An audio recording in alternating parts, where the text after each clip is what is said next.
সুশীলভাবে সভ্যভাবে আপনাদের সাথে স্যার বলে আচরণ করছে এই জন্য।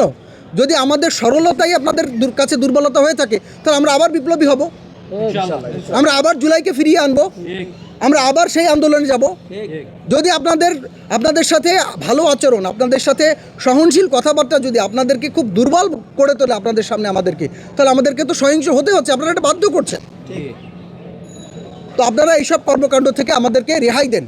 আমরা কোনো অন্যায্য দাবি করছি না, আমরা গণ অভ্যুত্থানে যারা আন্দোলনে ছিল তাদের তালিকার একটা দাবি করছি, যেটা আপনাদের দায়িত্ব হয়ে পড়েছে এখন।